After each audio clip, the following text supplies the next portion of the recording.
it right there. David?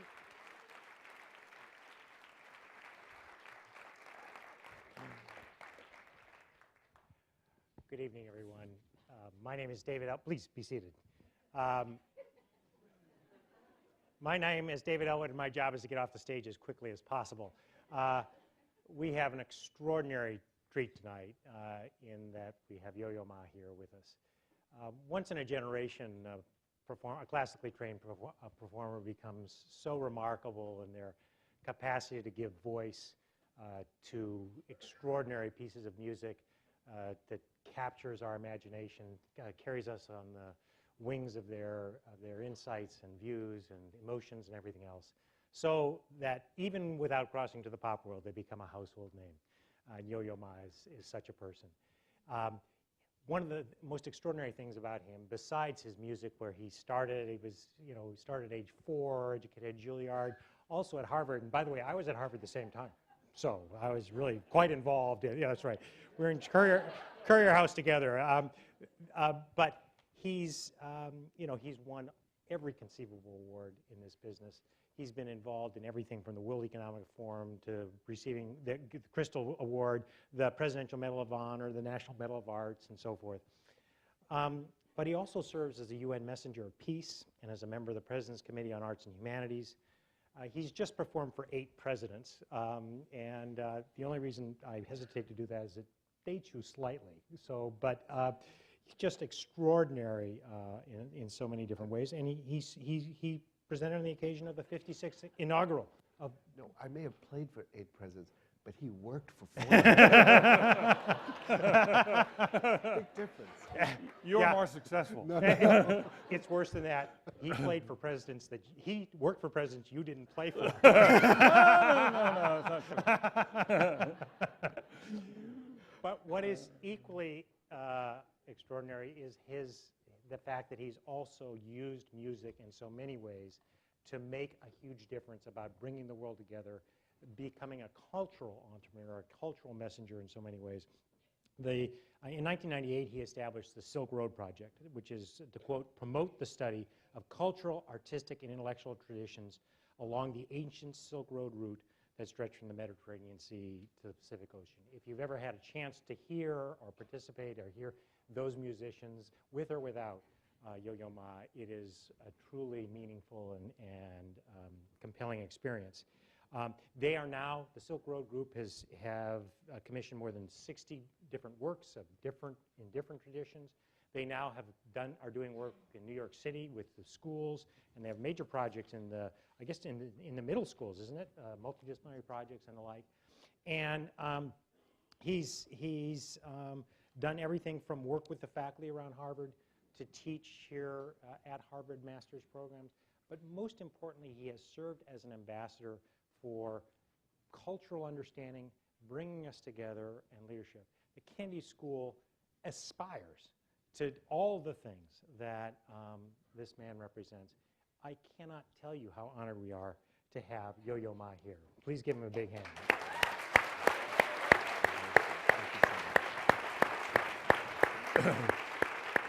Okay. Now, we've already introduced David Gergen a little bit, and I'm going to keep it very short. David has served 4 presidents, not played for 8, and he too has been a source of remarkable inspiration. His work here is as leader of the Center for Public Leadership. He also seems to have another job at CNN or something. As I've always loved to say, when David spoke on CNN, everybody listened because you didn't know what he was going to say ahead of time, and that's what He didn't either. So now let me get off the stage and give these two a chance to reward us with their insights. Thank you very much. Thank you, David.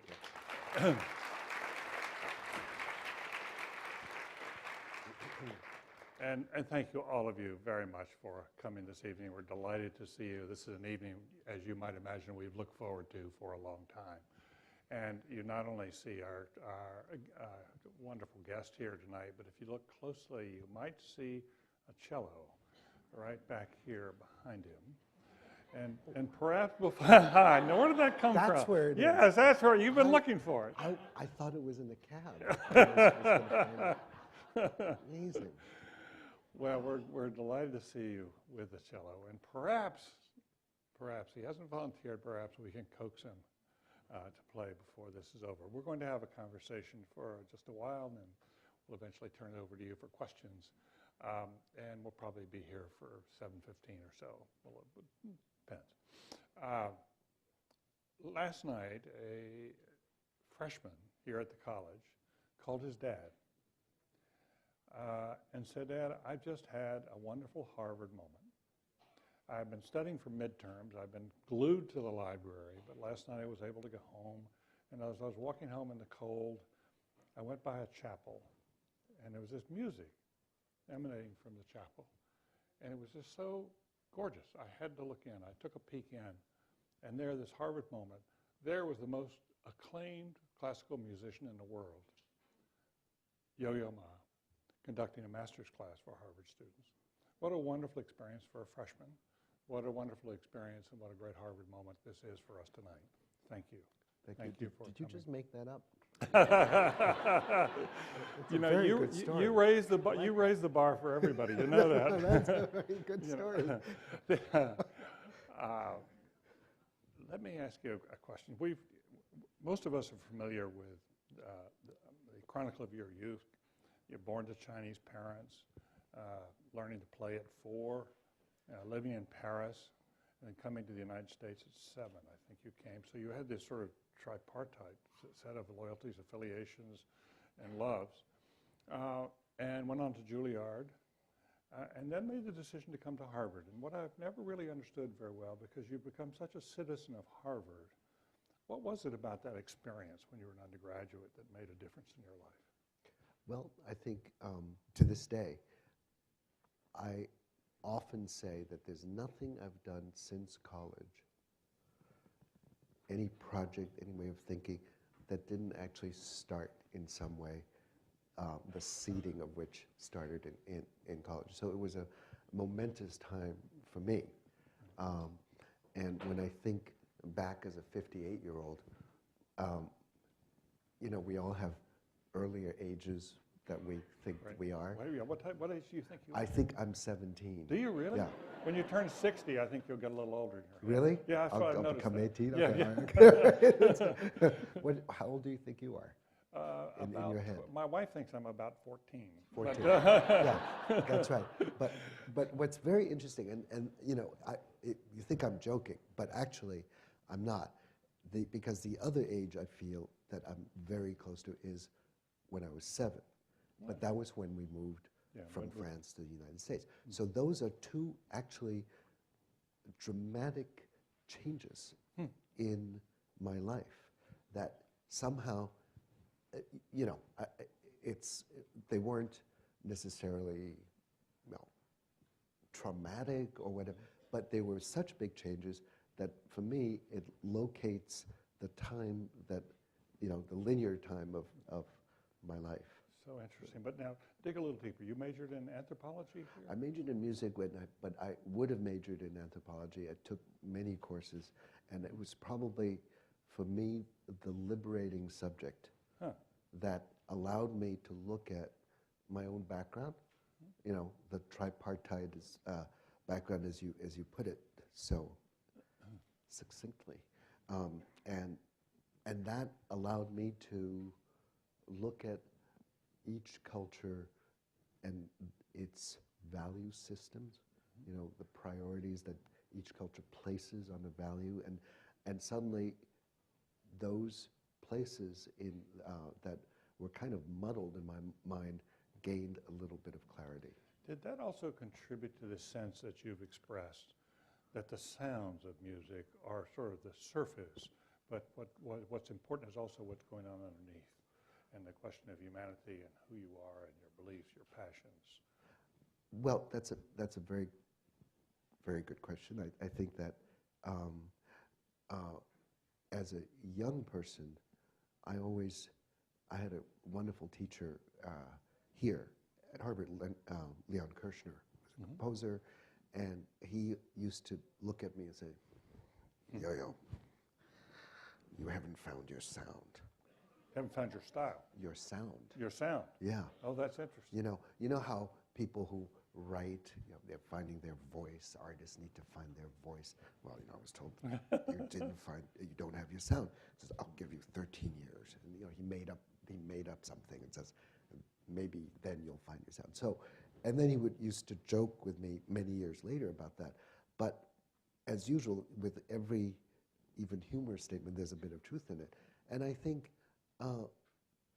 the sound that whatever you think you find, for me, was not necessarily the sound of the cello, but it's how the cello adapted to different styles of music and then could find its place within. So that, because I think one of the things I learned at Harvard is that, Harvard doesn't like superstars. Right.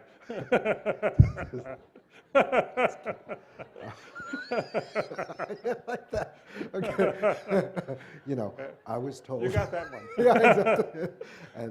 And so we were, as students, we were always told you have to find, the voice of the composer. So let alone finding your own sound, you have to kind of look at the voice of the composer and really try and understand it, and then you fit. We don't want some young, brash person to say, I've got a lot of energy and technique, and I can do this, and look at me, I'm so fantastic. No, they said, no, you gotta just, and I swallowed all of that. I believed it, and I think, so I took on with the anthropological interest as well as my music teachers beating down on me and saying, you gotta find your way. And I was looking for that way. And gradually, I think if I had a sound, it would be, that would be the evidence of all the experiences I've had.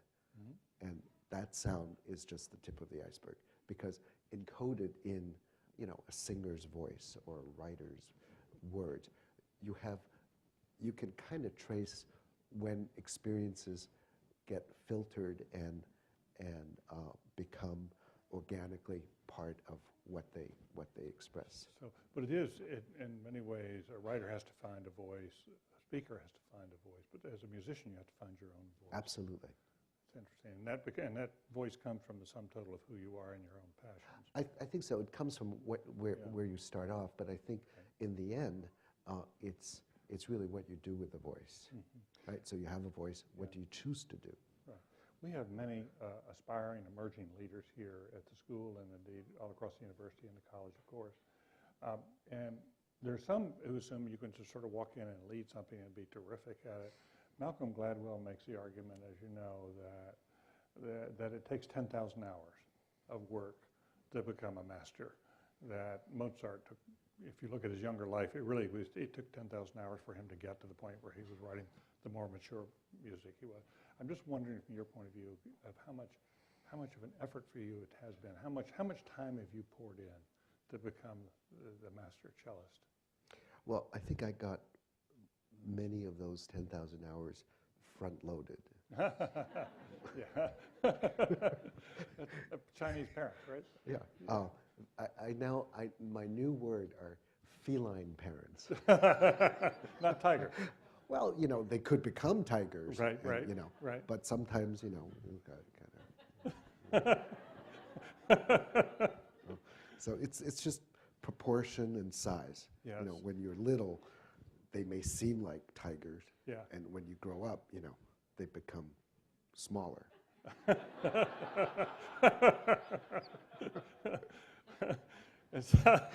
So back to your question, the front loading. Yeah. I think both my sister and I had pretty much sort of a very, I would say, hothouse environment. Very kind of did a lot of work. I had to learn languages and all kinds of at home, and but what that did was that allowed a certain amount of freedom to explore, for example, in college or later on, to kind of say, okay, well, I know how to put this together.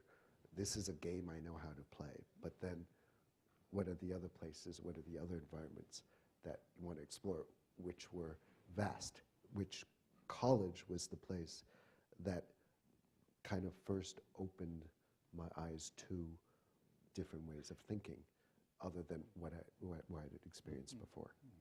As you've matured, it's been striking to so many that you've not only become the most recognized classical musician in the world, but that you've gone on to talk about music and leadership as a form of service. And you've coined this phrase about the citizen musician that you talked about in the Nancy Hanks lecture last year. Could you tell us a little bit about where that came from and what that means to you? What's going on in your head about where you are as a human being?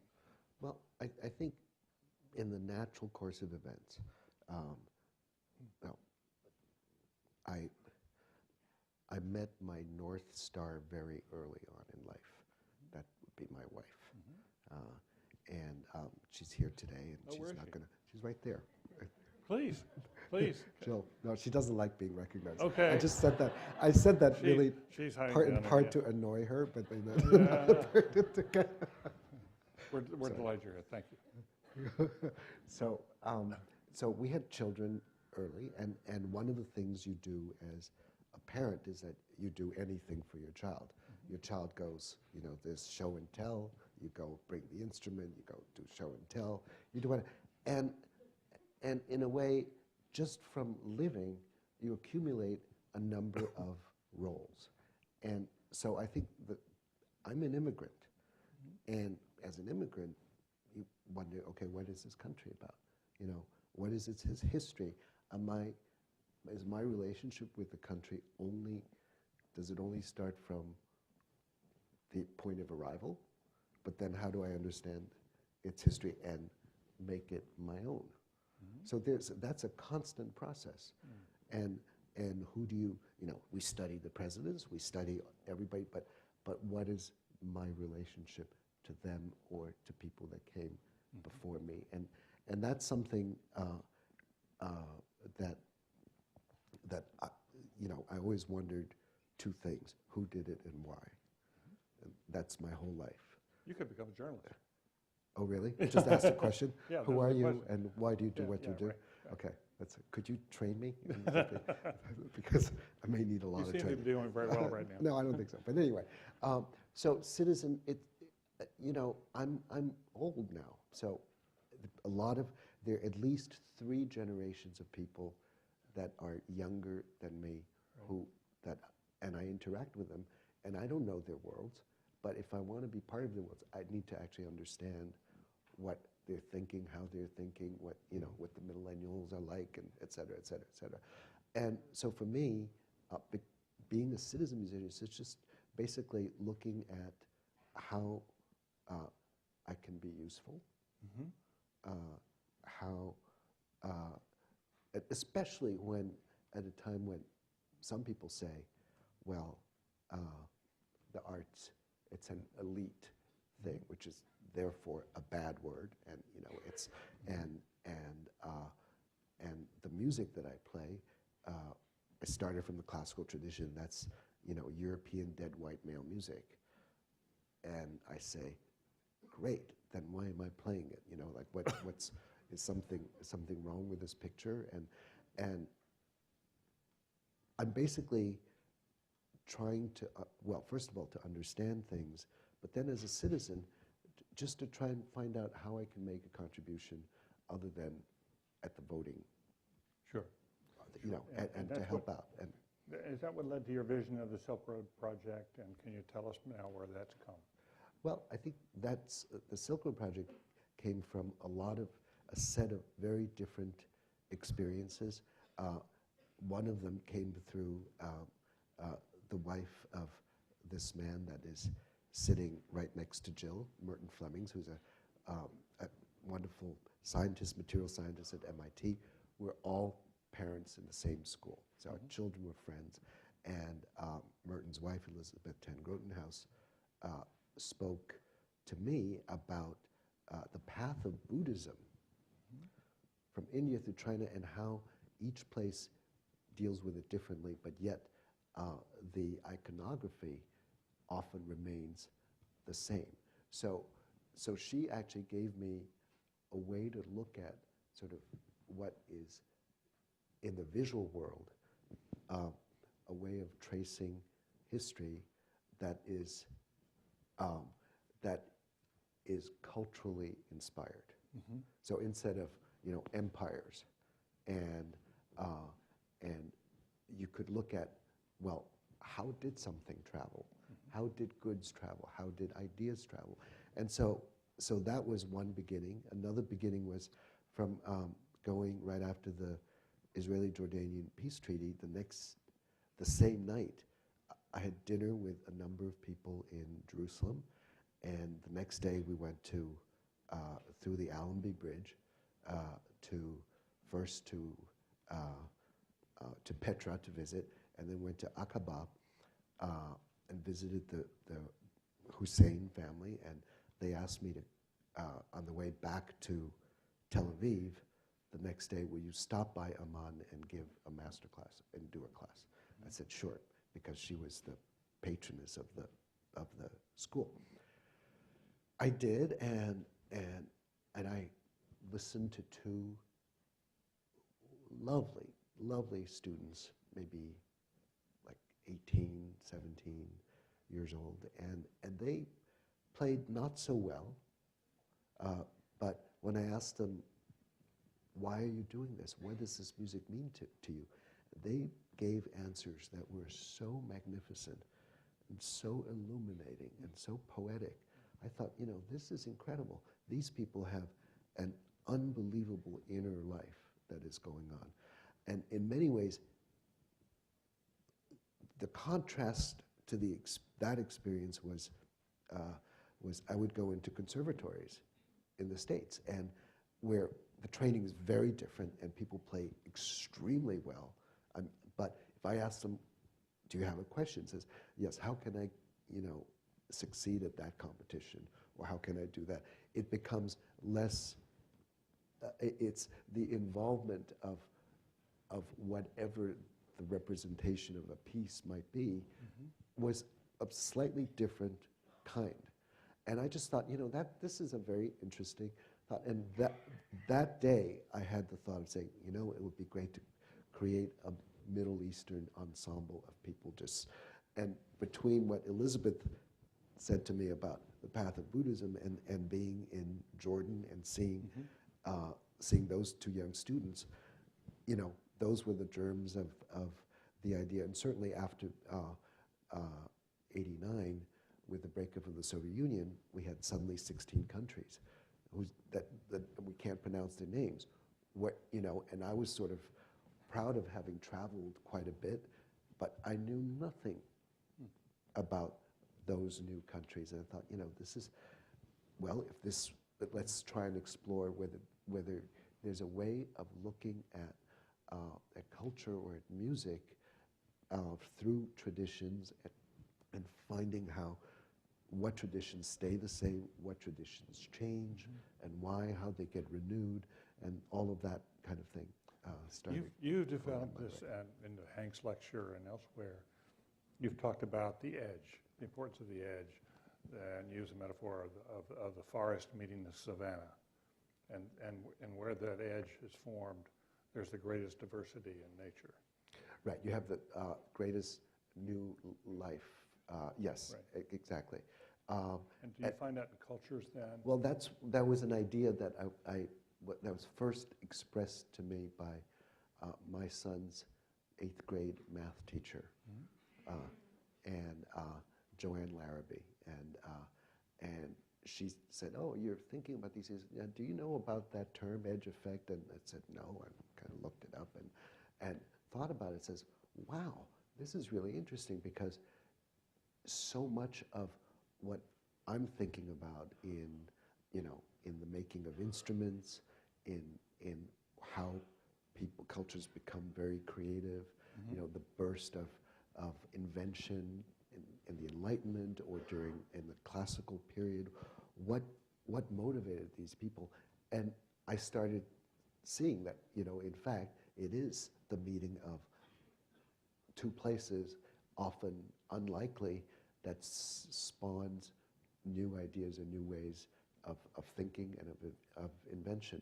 And so that's something that I'm still thinking a lot about, because there seems to be still a great, a very rich vein to explore. You take an ecological term. Well, why shouldn't it apply to humans, since we are part of nature? And so that's how does that work in society? And so that's... Well, closer to home, you've been arguing that there are three driving forces for a society. There's economics, there's politics, and culture. And culture is sort of taking a back seat in too many places. And that what you want to do is lift culture to be on an equal playing field. Does that sound crazy? Doesn't sound crazy to me at all. You sure? No. Can I have that in writing, that you say, David Gergen says this is not a crazy idea? I think it's inspiring. So where I come from, Okay. I would argue that the breakdown in politics is not about individuals, not necessarily about ideologies. It's about a breakdown in political culture. It's a breakdown in civic culture. And so when you come and talk about the artistic culture, musical culture, that brings true to me as something that could dramatically change the way we are as people, how we live with each other. And that's what I think you've come to symbolize. It's not just a great musician, but trying to understand humanity and trying to make a difference in that. And that's been, I think, from my point of view, you're there to walking. You won't say it, but when you talk about citizen musician, that's what I sort of see you as. I know you say that's your aspiration, but it seems to me you've really reached that already. Well, we're trying to explore the beginnings of, what it might mean if we use a term like that. Yeah. How could that apply to people? I think I meet so many young people, and I think they're who are incredibly talented, and this is the world they face. They're young, they're passionate about what they do. They think they have a contribution to make, but they're also worried that whether they can afford to have an apartment, and whether they have health care, and so the talent and the wishes of a lot of people don't actually get interrupted by other, by other things. And I'm thinking that, there's so many people with lots of energy. So when Wendy Kopp started Teach for America, I mean, she couldn't get a job teaching because she had just graduated from college. So she tried another way to do things. And we're saying, like, there are lots of models of people who have explored other ways, and at a time when we're really concerned about job creation. Right. Why not, and since traditional venues may be far and few in between that could have a job for you to do this very specific thing, why don't people actually look at, try another way as one of the possibilities to look at, what the needs are in society that are not being met at this moment for whatever reason, and can you do something to impact that? And you're trying to do that through music. This alliance, this partnership you formed with the Chicago City Schools and Chicago Public Education has really been quite striking. Tell us a little bit more about that, what you're well, doing. I think one of the things, so I'm a consultant I'm the Judson and Joyce Green consultant of the Chicago Symphony Orchestra, an organization I've known for many decades, and they have a particularly enlightened administration, and under Riccardo Muti's leadership, who said to me when I asked him, "What do you love besides music and your family?" He says, "Well, I love children, I love the environment, and I actually care a lot about people in jail." That's from Riccardo Muti. I said, wow, that's really interesting. I've never met another maestro that, said these things. Says, let's do something.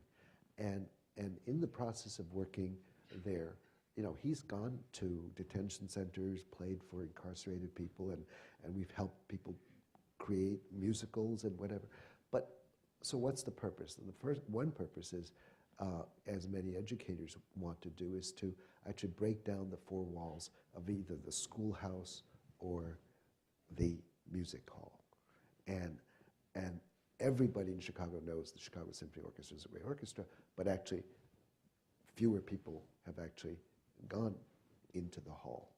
So why not spread out and go to hospitals, go into the schools, work with the public school system. And at CPS, I'm extremely proud that a consortium of people, the CSOs included among those, but within the Chicago public school system, Mario Russo and another person at Ingenuity Incorporated, which is an NGO, worked indefatigably. I hope that's a word.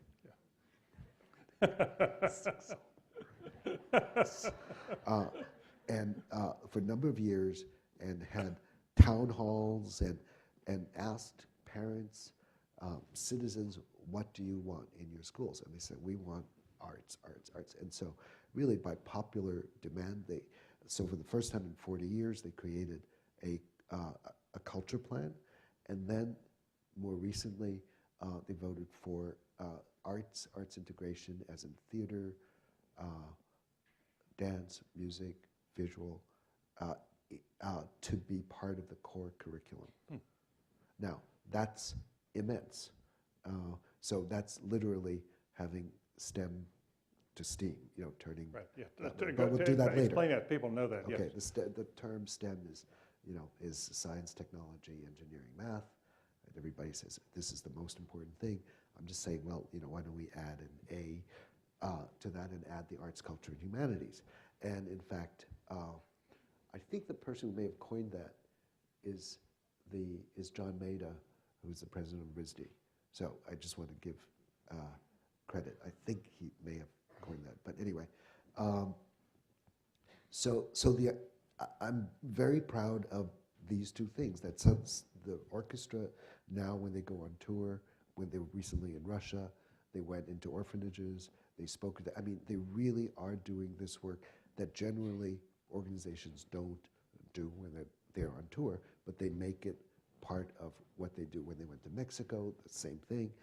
And so the idea is that we're turning a great and unbelievable musical organization into a cultural organization that is wide open to the community and trying to see sort of like, well, this is how we can contribute. Are you seeing much impact? Well, I think the impact of the core curriculum, I think that's one thing. I think that, I don't like to use the word branding, but I think it's interesting that when I go back to my hotel, I will get the doorman say, the thing that you did in Pilsen in the Mexican neighborhood last night was fantastic, because we really did go into the neighborhoods because they own the orchestra. This is their group. And so by going into, and Chicago is very proud of its neighborhoods, so you go into each neighborhood and you have, or into a high school, you have just a very different kind of impact than by, let's say, bringing people into Orchestra Hall, which is a beautiful hall, to say, okay, now you can get a bit of culture. No, we are coming to your house, and because we would like to be part of your house. Wow. You really could put culture up there, back where it belongs. No, it's like what politicians do with all the chicken dinners they have to eat, Right. So you go into I hope you don't have to suffer through those too. Oh, there's nothing wrong with a good chicken dinner. Now, you're in the early stages of conversation about a 10-year project. Yeah. And we here at the Kennedy School often talk about social entrepreneurs, and you're talking about culture entrepreneurs. Well, I think one of the, it's strange meetings. So Laura Freed, who's the CEO of the Silk Road Project, and I were, and Jill and I, we had, I think, dinner about a year and a half, 2 years ago with Nithin Noria, who's the dean of the business school. Right. And we're just talking about various things, and no specific agenda. And I says, oh, I think I understand what you guys are trying to do. We just want you to know, 10 years ago, people couldn't go to the B school, probably to the Kennedy School. Also, I don't know, maybe you're way ahead of the game, and you know, but you couldn't study social entrepreneurship. But today, and just like what your dean just told us, you know, people go to the business school specifically to learn what they can do to help in the social entrepreneurship area. And he said, well, I understand that 25% of the Kennedy School students actually go into some form of public service and nonprofit work, which is amazing. That's fantastic. So he continues to say, well, you know, maybe cultural entrepreneurship could be, you know, one of those new fields that people can, you know, if you can collect the energy and the talents and the imagination and you know, the different skill sets of people who work in arts and culture, that could become a field. And so the dean of the arts and humanities, Deanna Sorensen, worked with Dean Noria to actually start and with the Silk Road Project to start a challenge of saying, well, any student in the university, if they have an idea and they want to kind of, you know, bring it to life, they can apply. There will be prize money and then the chance to work at the Innovation Lab and with faculty to actually nurture that idea until it becomes real. So this is one pathway that's been created by wonderful people to try to kind of encourage. And we had the launch of the first one last year. We're going to have another one this year. So this is a continuing thing, and I believe a growing one path that's growing. And I think, and I've been going around just looking at credible people around the country that have been doing things, and we're thinking, you know, that you can also write down those cases, you know, and so that people can study them and learn from best practices and what worked, what didn't work, et cetera, et cetera. And so that's one way to deal with issues in a society where there's less and less room for, oh, well, you know, we must deal with this problem and forget this problem, or it becomes a political football, or it becomes whatever. We know that culture does not, it's really easy to destroy something that's built up.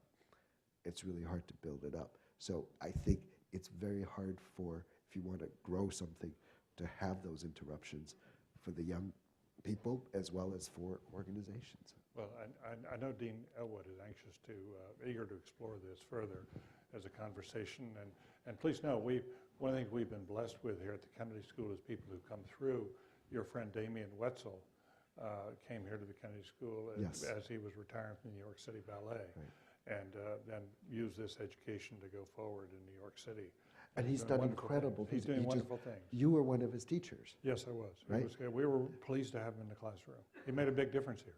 That's wonderful. Yeah, he was. And you noticed him when he was a student, and you've kind of followed up with him. Absolutely. Well, actually, my wife knew more about him than I did. But she said, well, you used to meet his wife. You know, she was also a dancer, as you know. Unbelievable. And but Damien was a star student here, and has really done, I think, extraordinary things in New York and with Aspen. Absolutely. Yeah. And a lot of our thinking has come from working with Damien.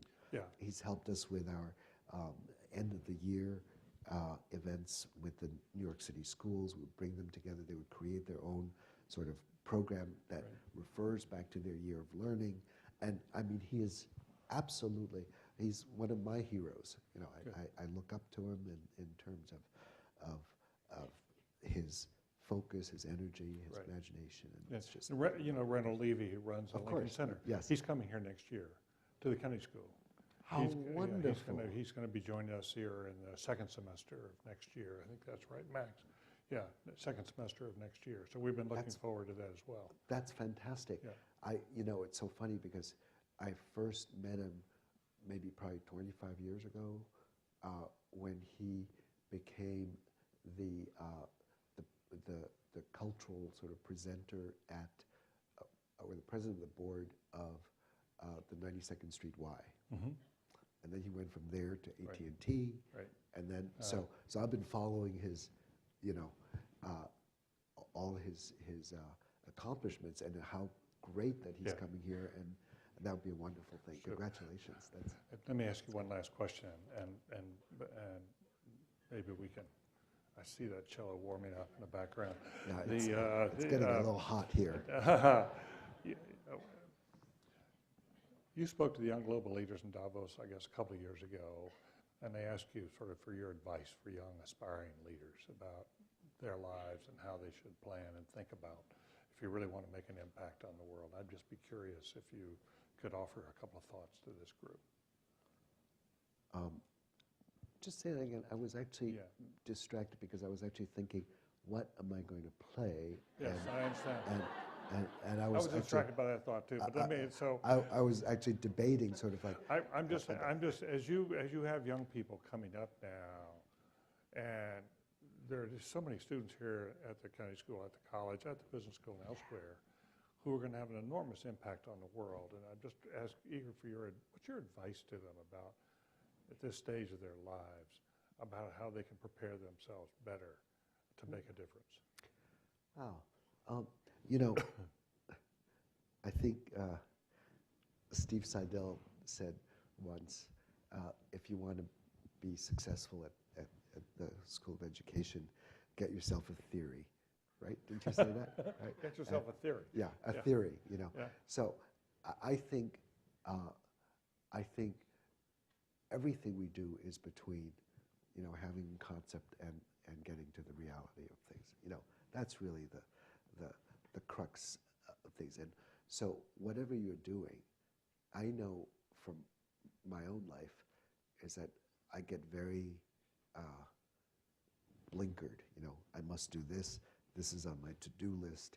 You know, you have to write lists every day. I hope you don't have to write lists every day because maybe you're too young and maybe your mom tells you what to do. I don't know. My mom's too old to tell me what to do. I tell her what to do now, which is it's a very different thing now. But anyway, I would say that, you know, the real benefit of focusing on something is, on the one hand, to go very deep into it, but on the other hand, is to also build greater awareness, which, if you're completely in something, you can go, you know, you can discover the world through digging very, very deep. But you also need to kind of come out and of that whole and look at the world. And I think for example, what culture, what the arts do, it actually stimulates all your senses, and it brings a greater awareness of your everyday environment. And as you know, go from your dorm to your apartment, your hovel, just kidding, into the school, you know, just look around.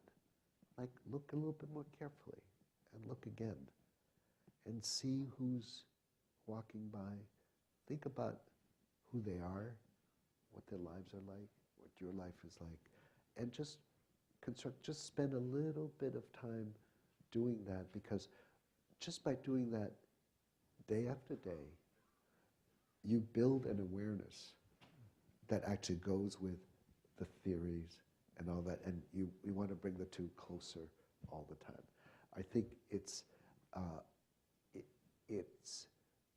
I've had to learn the hard way, because playing the cello was easy for me. I could solve a lot of problems in a short period of time, that I get very impatient. And so you're obviously all really incredibly capable and bright people. Maybe everybody tells you that all the time, but what I'm saying is that it's one thing to understand your own process, but it's actually even more important to understand someone else's process. So I can tell you that when I perform, I'm not the most important person in the room. The audience is the most important person in the room. So it really doesn't matter what beautiful theories I have in my head and how much I know something. It's really, my job is to make sure that something that we're sharing with one another stays in your mind, stays in your memory. And so that's, so in whatever you do, and you're going to be very active in whatever, just make sure that the things that you do really get to where they really need to. Check in on that. Make sure that that long arc is absolutely, that there are no interruptions. Look for where the interruptions are, because there are always interruptions. What's the thing? And often it's the thing that people haven't thought of.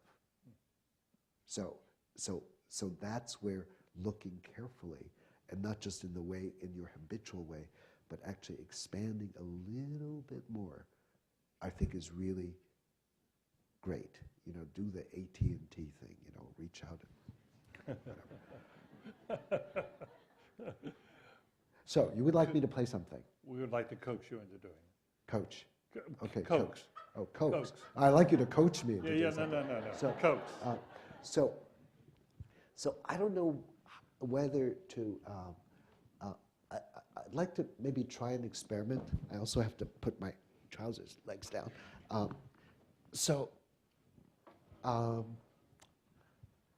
I'm thinking. So,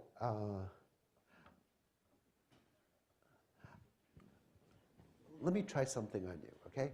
I'm going to just play the end of a piece of music, and I'm going to try and test your ability to fill in the gaps.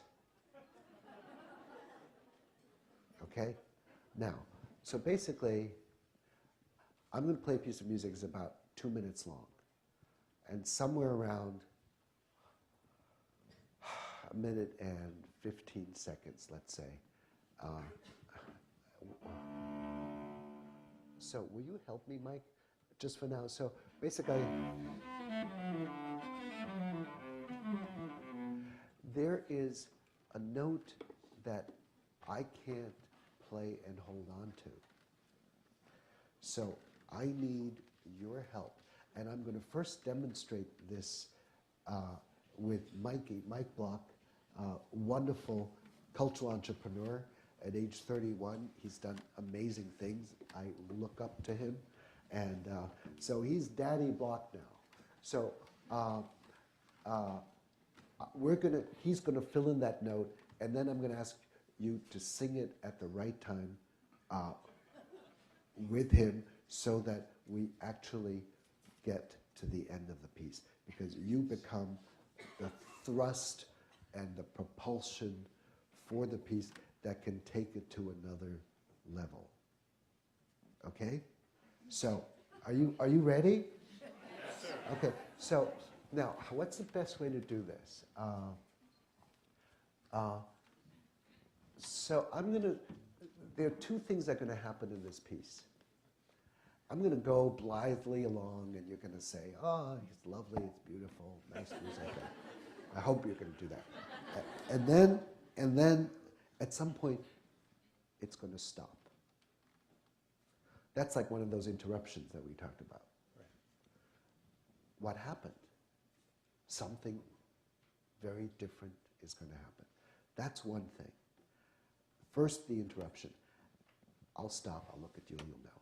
Then, I'm going to go now from the interruption to the end, because just a little bit into it, he's going to play that note that you're going to sing when I play through the whole piece. Okay, you guys game? All right? Okay. All right. So this is how it goes. So this is after interruption. Stop. Okay, then.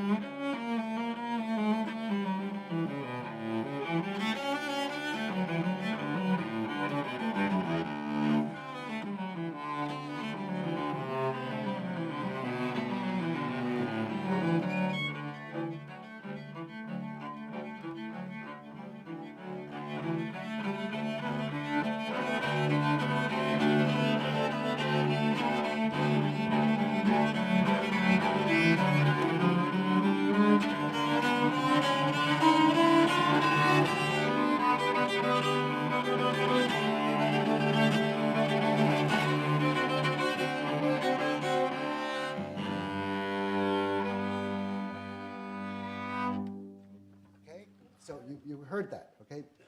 Are you game? So basically, all of you stand up. All right.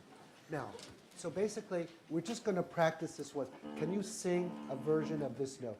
Very quietly at first.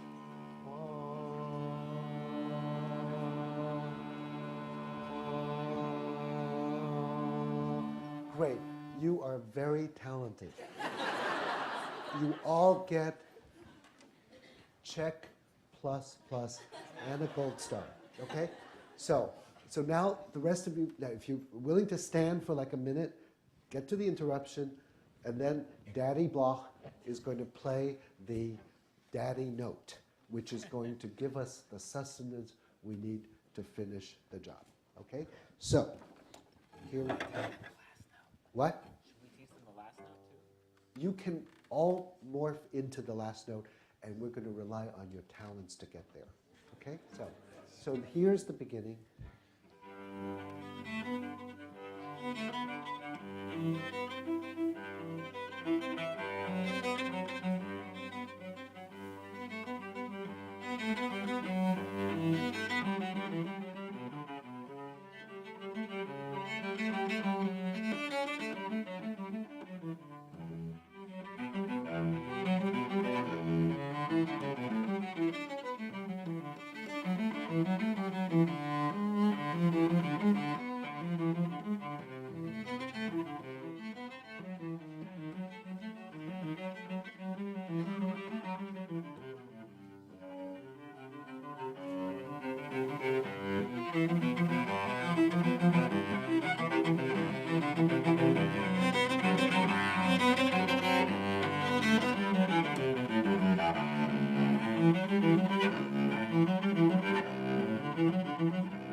Yes!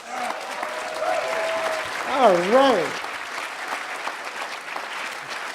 Well done, sir. Yes.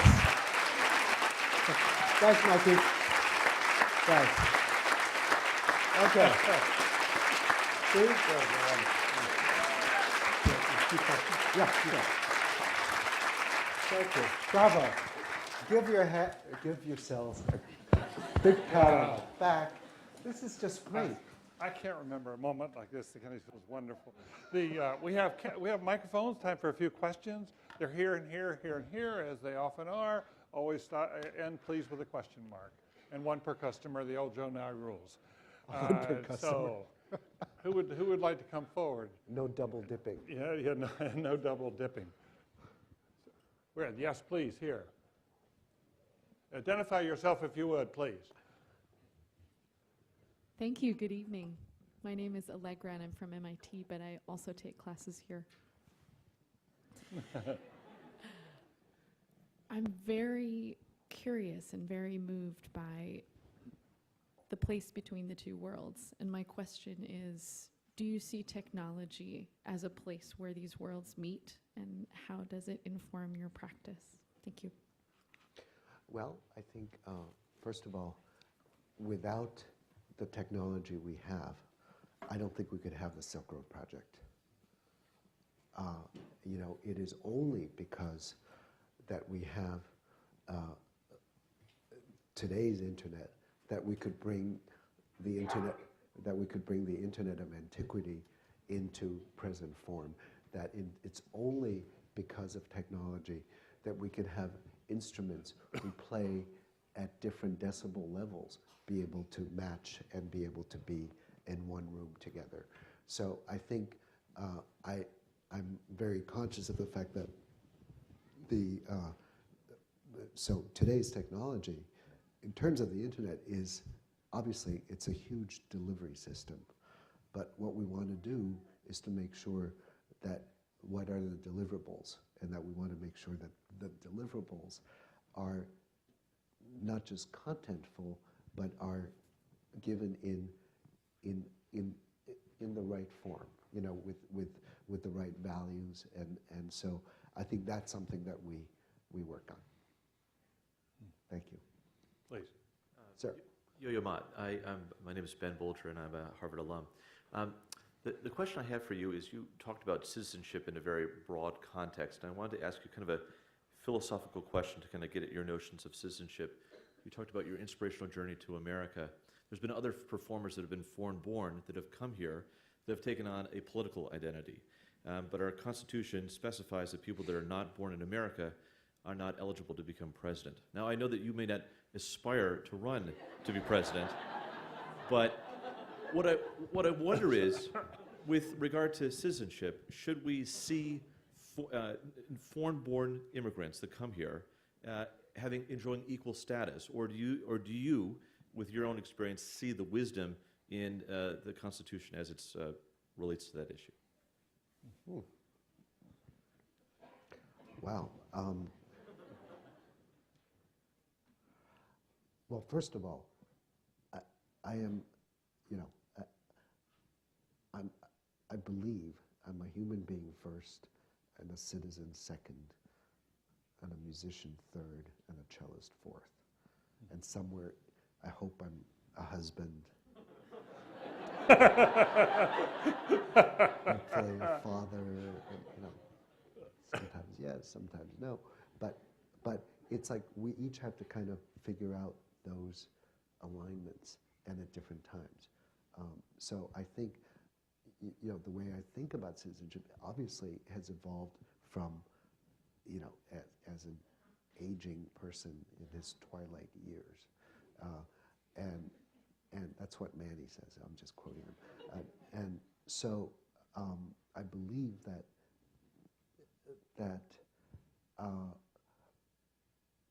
you know, there's the phrase that to whoever you've been given a lot, you should, you know, what's the phrase? Come on, you know that. Much is expected. Much is expected. I mean, you know, I'm a very lucky guy. I have a job. I have a wonderful family. And I always want to justify something in my head to say, why am I so lucky?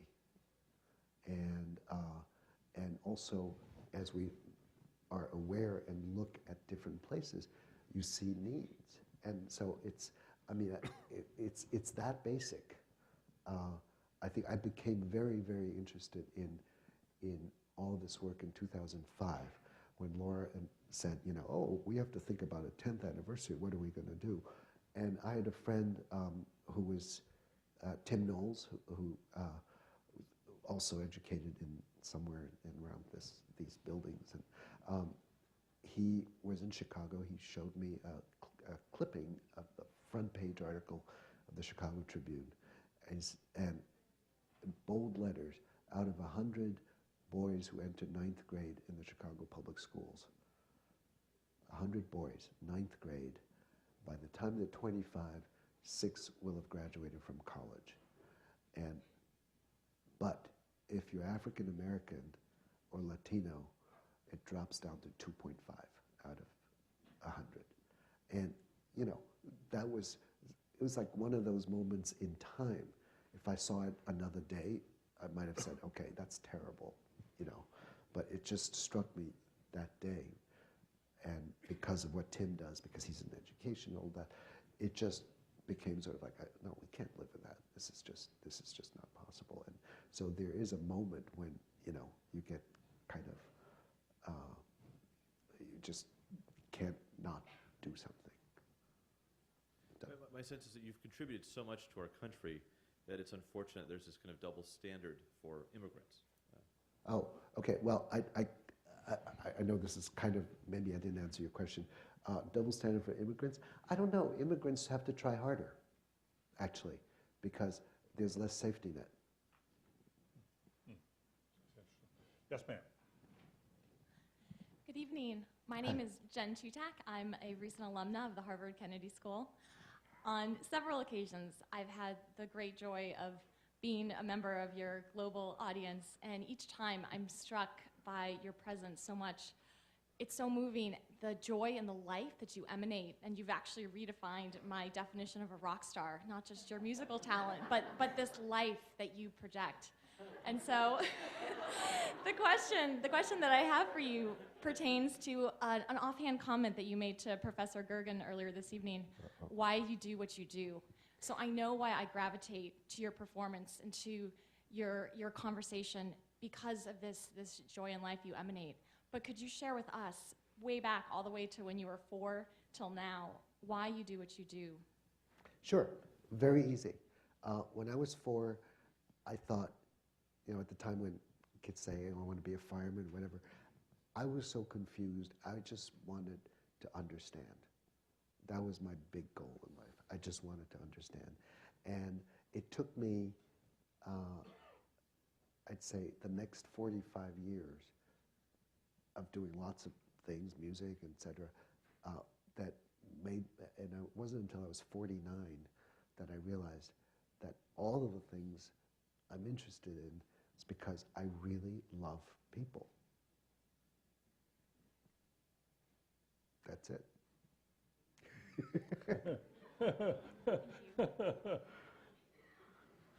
Please. Perhaps that will segue nicely into my question. I'm Allison Pingree, and it's a pleasure to have you here. I work at the SLATE initiative here at the Kennedy School, which stands for Strengthening Learning and Teaching Excellence. So we work to support excellence and innovation in the teaching that goes on here at the Kennedy School. I was very struck by your description of when you were performing that the most important person in the room is the audience and not you, and that you want to leave your audience with something that they'll remember. And I couldn't help but think about analogies between that and the act of teaching. And so I'm curious to hear you reflect on what you've learned about teaching by being a musician and what you've learned about being a musician by teaching. Okay, that's a very, very good question. I'm not going to answer it. No.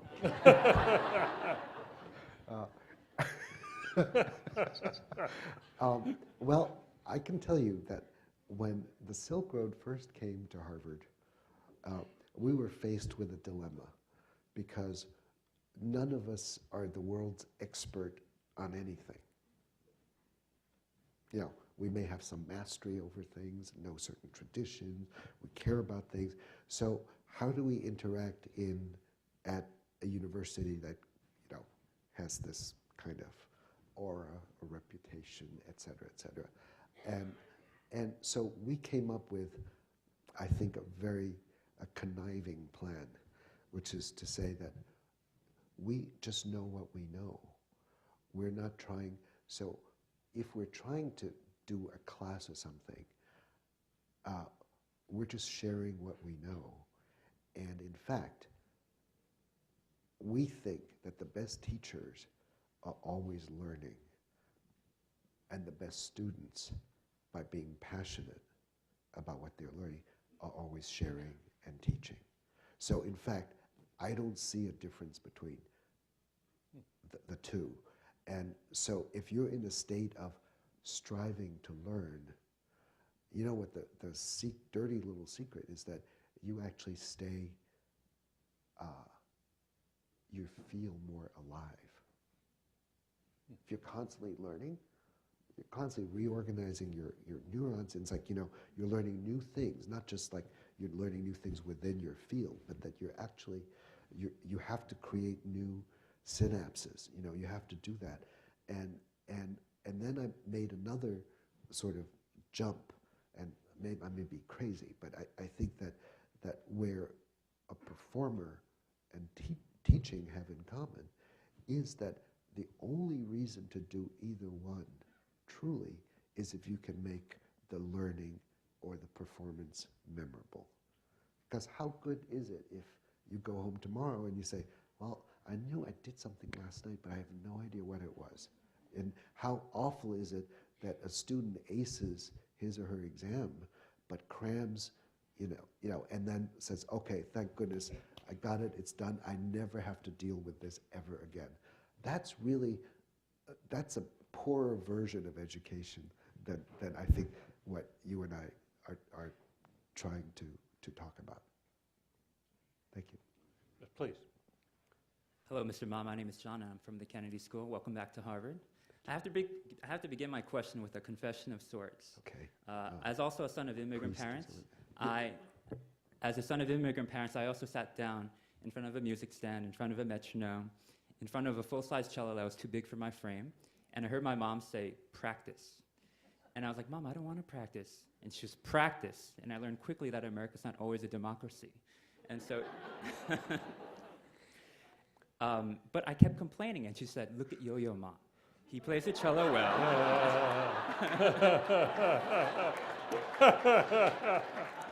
He plays the cello well, and he went to Harvard. And, so and I quietly said to myself, curse you, Yo-Yo Ma. Hit me. Yeah. But it piqued the curiosity in me, and I wanted to know more about you. And so that was right when you released Hush with Bobby McFerrin. I think it was in 1991. And that changed my perspective of the cello. I found out that cello could be fun. I don't have to play these old, boring songs. And the music on the CD, like Flight of the Bumblebee, Hush Little Baby, I mean, those were actually fun for me. And it changed my perception, and I wanted to play. And so I first wanted to also thank you for having the courage and creativity of doing something a little bit unorthodox, because I think it saved a young boy from going to the dark side, which I would have defined as a life without music. So my question now is this. Given all the passions and portfolios that you have, what do you think you'd be doing if you weren't playing the cello? Well, knowing that now, since for the last 9 years, I've realized I really love people, I think I would probably be involved in some form of work with people, and knowing of my interest in anthropology and cultures, probably working in some form, and learning is part of my life, and sharing what I learn is part of my life. So I'd say those values and interests remain probably constant or consistent, and so I'd be doing something in that encompass those interests. And I'm sorry for causing you all this trouble. I'm so sorry.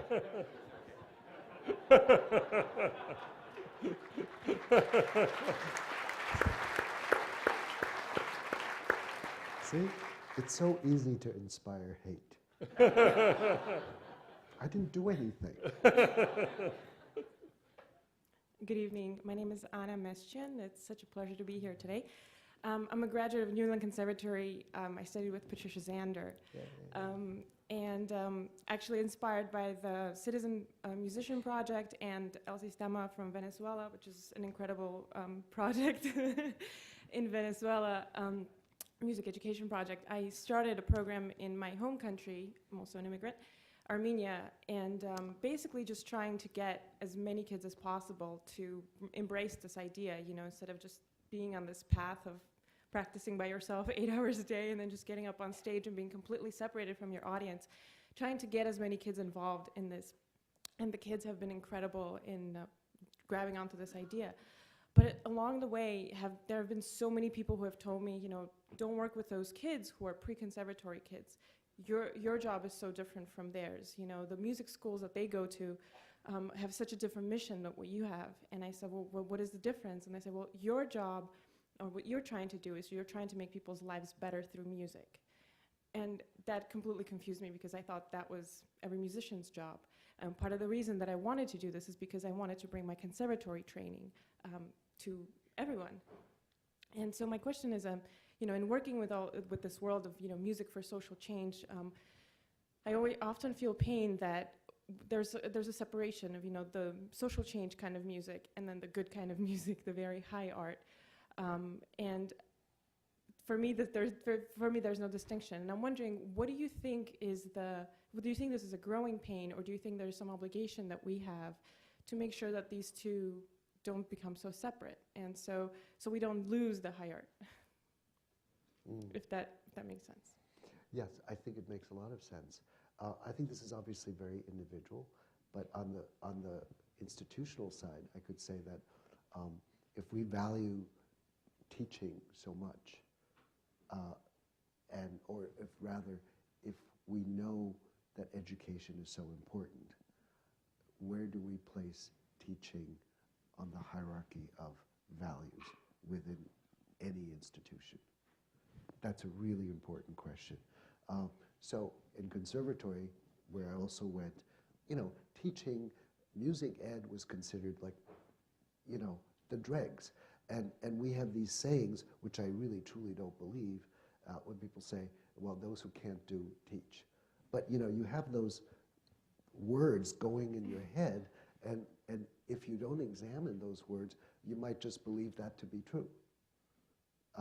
And so I think what I can tell you, my own experience, is that by going to the show and tells with my children, and then going into schools, or inner city schools, and dealing with others, or opening myself to other cultures, and loving the duduk, for example, and what it has done, it's actually made me do better on both ends.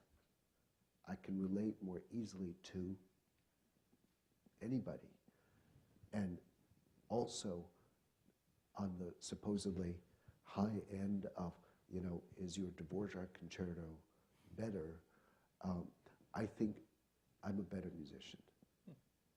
So I don't think the two are mutually exclusive. It's only when you silo those places and assign a value that is not necessarily true. You can make it true if you say that's really the way it is. But if you believe otherwise, you can prove it. And you can prove it by actually getting better on all sides. Yeah, time for two more questions, please. Hi there, my name is Carolyn Yee. I'm a first year at the college. I'm on the JFK Junior Forum Committee, so I have a question for you on behalf of a Twitter follower. The question is... Come into the microphone just a bit more.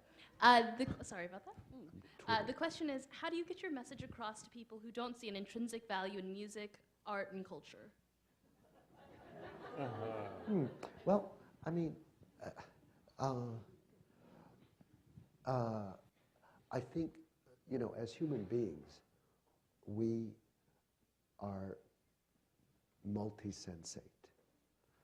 Some people are more visual, more oral, and people like to be tactile and whatever.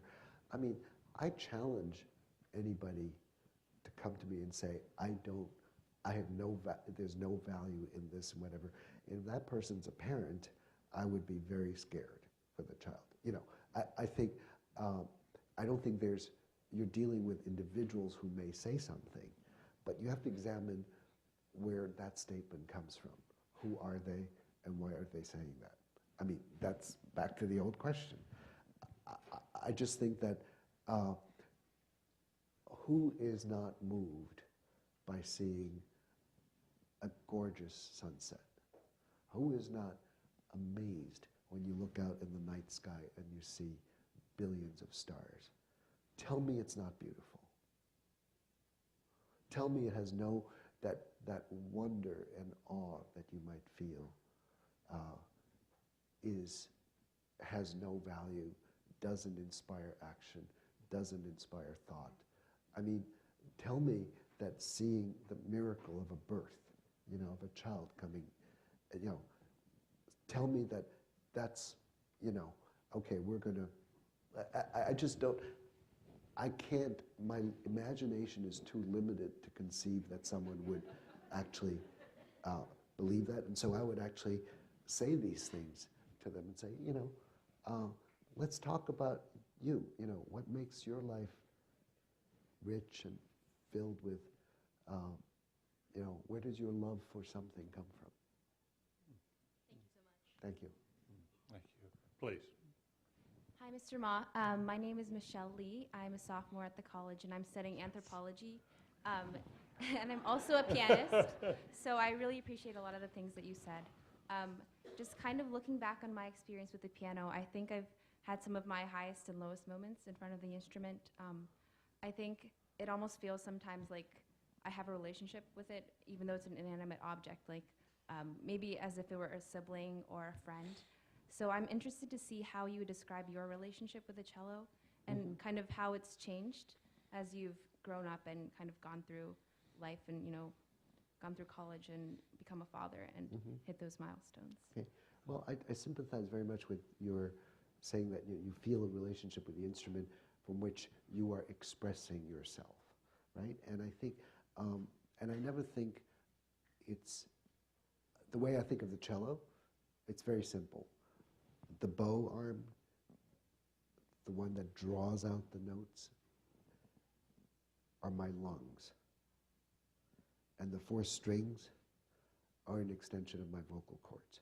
So basically, you want to take that inanimate object and make it essentially an extension of your body, of your brain, of your thoughts.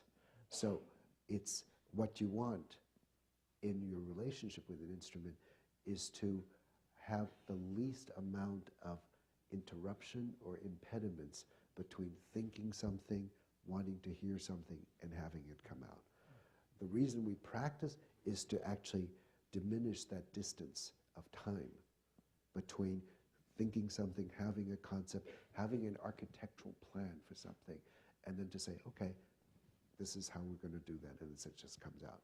And that's the reason I don't think practicing, for example, to answer an earlier question, is for its own sake is good, but having little goals in practicing actually makes something more familiar. You're building your own house, you know, mental, musical, cultural house in your head, and what you put into an instrument helps actually reveal, you know, Tina Blythe likes to say that we want to make education visible.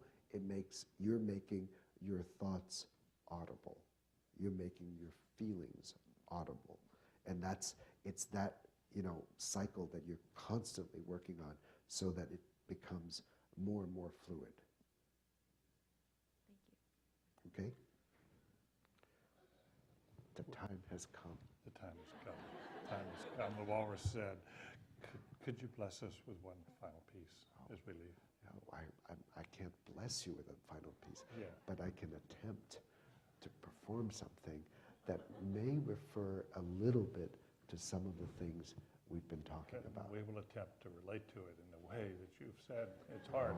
It's been hard. It's been an extraordinary evening. We're so honored by your presence here. But we'd love to hear you one more time. Okay. Well, let me describe what I was thinking of doing, because that's partially from a request that you were mentioning, and I think, so we were talking about a lot of ideas, some abstract, some more, you know, humorous, some completely inane, and I'd like to put some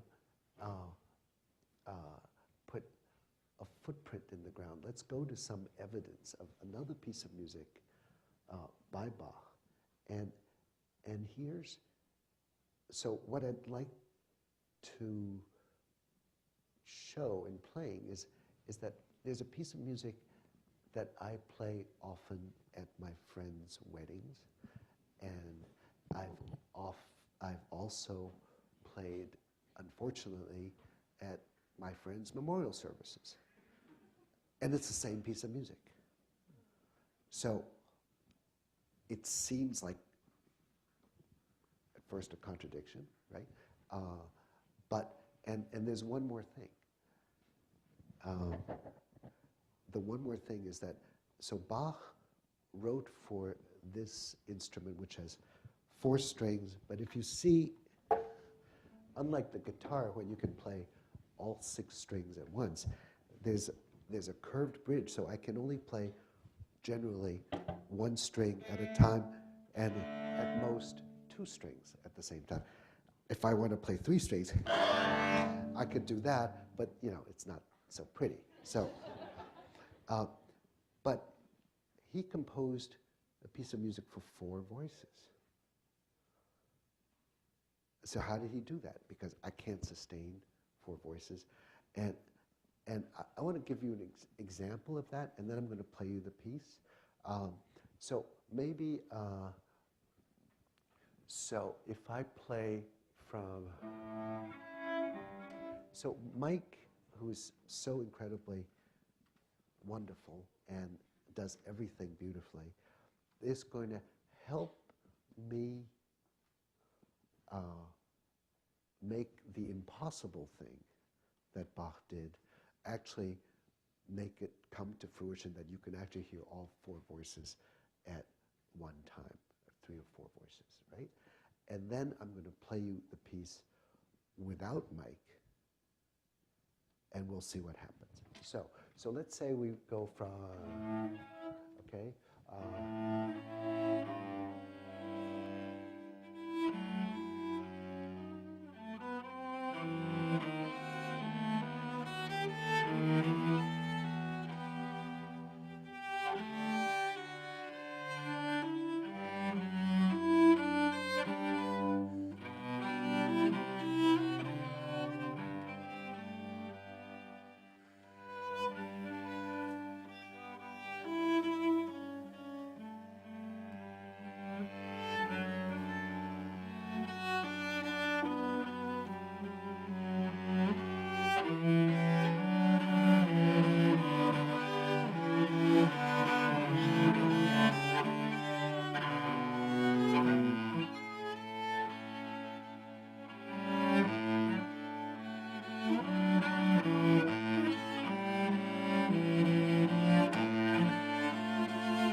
thanks, Mike.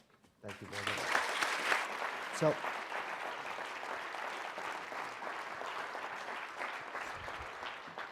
So you know how he played Daddy block earlier on in the first piece. Now, I would like you all to participate, but this time not by singing, but participating and using your ears, that when you hear a low note, and I'm only holding on to it for a minute second, you fill it in with your ear and keep it going, okay? And in doing so, I think what we're giving evidence that, that culture and memory and effort plays a part in joining something together. Because alone, I can only suggest something. But in your minds, you actually make it complete.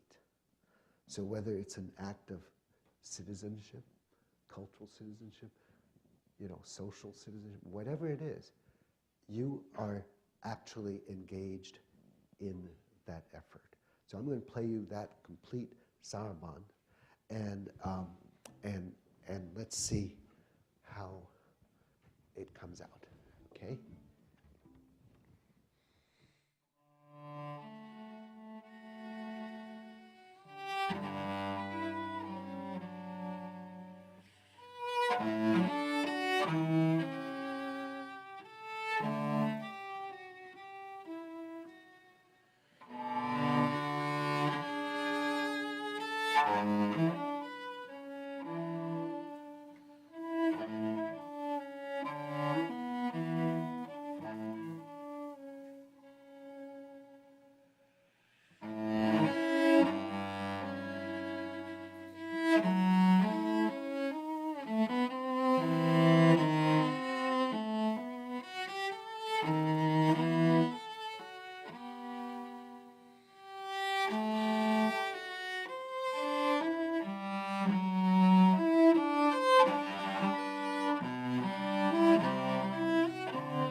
So, thank you, sir.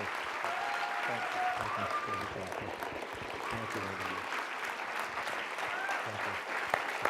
Thank you. Thank you. Thank you. Thank you.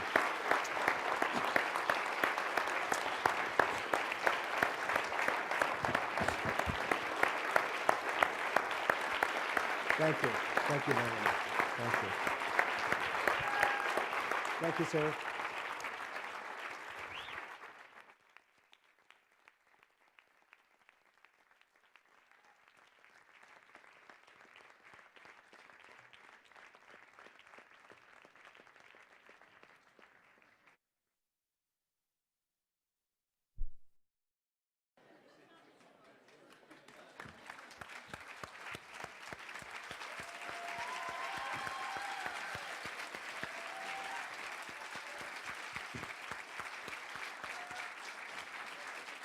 Right there. David?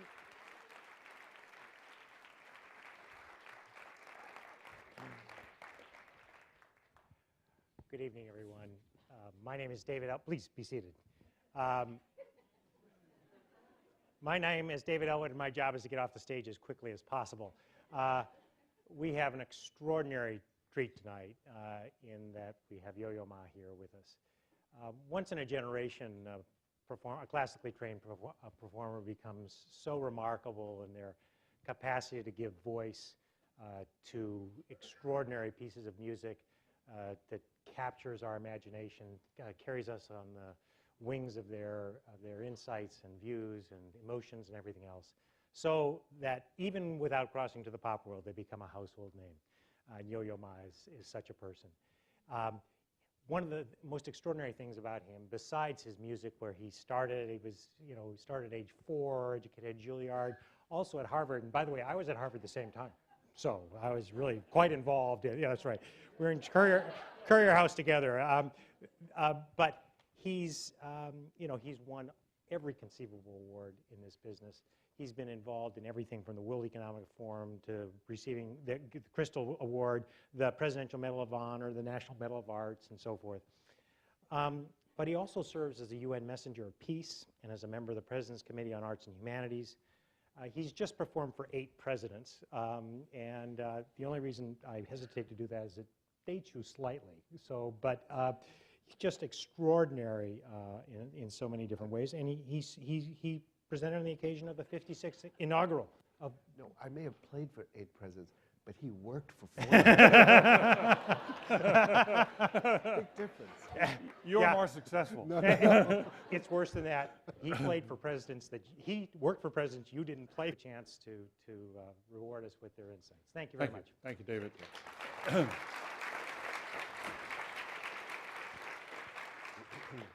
And thank you, all of you, very much for coming this evening. We're delighted to see you. This is an evening, as you might imagine, we've looked forward to for a long time.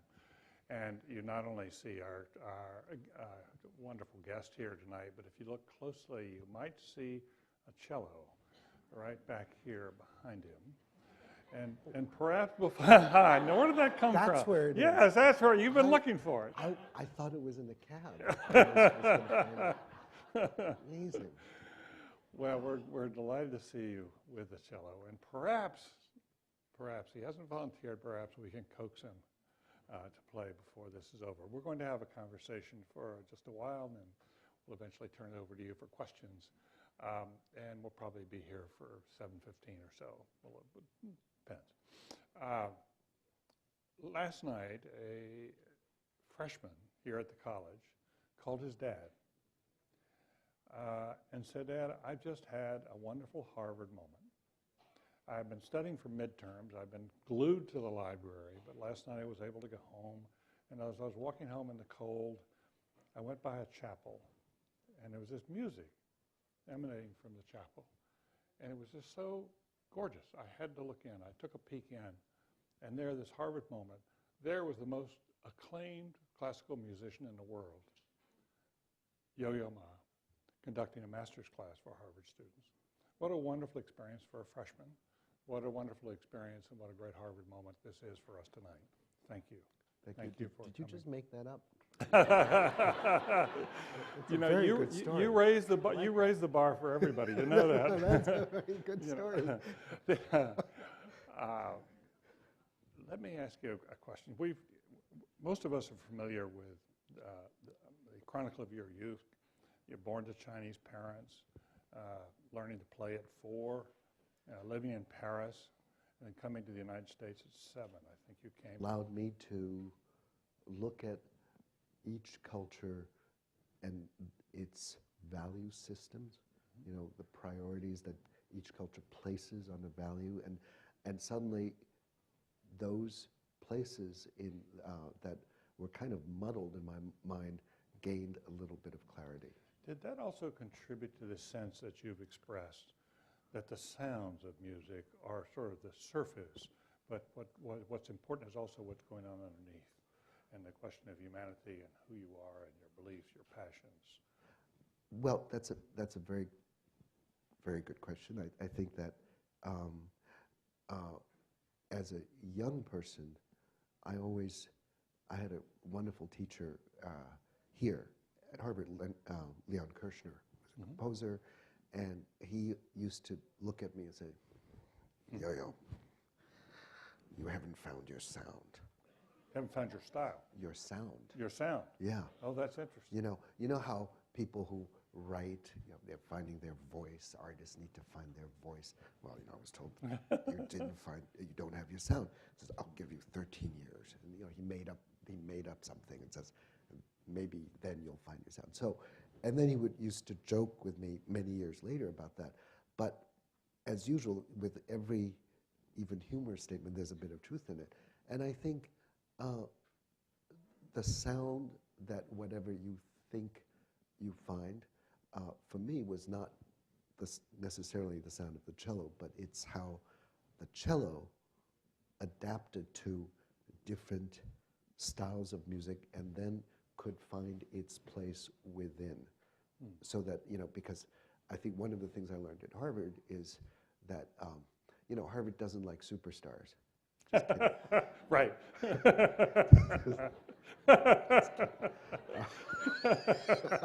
Like that. Okay. You know, I was told. You got that one. Yeah, exactly. And so we were, as students, we were always told, you have to find. No, it's not true. But what is equally extraordinary is the fact that he's also used music in so many ways to make a huge difference about bringing the world together, becoming a cultural entrepreneur, a cultural messenger in so many ways. In 1998, he established the Silk Road Project, which is, to quote, promote the study of cultural, artistic, and intellectual traditions along the ancient Silk Road route that stretched from the Mediterranean Sea to the Pacific Ocean. If you've ever had a chance to hear or participate or hear those musicians, with or without Yo-Yo Ma, it is a truly meaningful and compelling experience. They are now, the Silk Road Group have commissioned more than 60 different works in different traditions. They now are doing work in New York City with the schools, and they have major projects in the middle schools, isn't it? Multidisciplinary projects and the like. And he's done everything from work with the faculty around Harvard to teach here at Harvard master's programs. But most importantly, he has served as an ambassador for cultural understanding, bringing us together, and leadership. The Kennedy School aspires to all the things that this man represents. I cannot tell you how honored we are to have Yo-Yo Ma here. Please give him a big hand.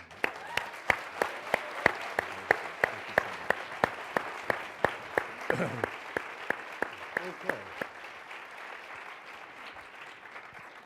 Now, we've already introduced David Gergen a little bit, and I'm going to keep it very short. David has served 4 presidents, not played for 8, and he too has been a source of remarkable inspiration. His work here is as leader of the Center for Public Leadership.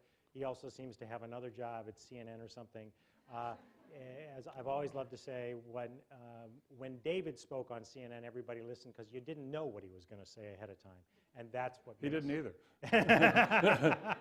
So now let me get off the stage and give these two. So you had this sort of tripartite set of loyalties, affiliations, and loves, and went on to Juilliard, and then made the decision to come to Harvard. And what I've never really understood very well, because you've become such a citizen of Harvard, what was it about that experience when you were an undergraduate that made a difference in your life? Well, I think to this day, I often say that there's nothing I've done since college, any project, any way of thinking, that didn't actually start in some way, the seeding of which started in college. So it was a momentous time for me. And when I think back as a 58-year-old, you know, we all have earlier ages that we think we are. What age do you think you are? I think I'm 17. Do you really? Yeah. When you turn 60, I think you'll get a little older in your head. Really? Yeah, that's what I've I'll noticed. become 18? Yeah, Okay. How old do you think you are in your head? My wife thinks I'm about 14. 14. But, Yeah, that's right. But what's very interesting, and you know, you think I'm joking, but actually I'm not. Because the other age I feel that I'm very close to is when I was 7. But that was when we moved from France to the United States. So those are two actually dramatic changes in my life that somehow, you know, they weren't necessarily, well, traumatic or whatever, but they were such big changes that for me, it locates the time that, you know, the linear time of my life. So interesting. But now, dig a little deeper. You majored in anthropology here? I majored in music, but I would have majored in anthropology. I took many courses, and it was probably, for me, the liberating subject that allowed me to look at my own background, you know, the tripartite background, as you put it so succinctly, and that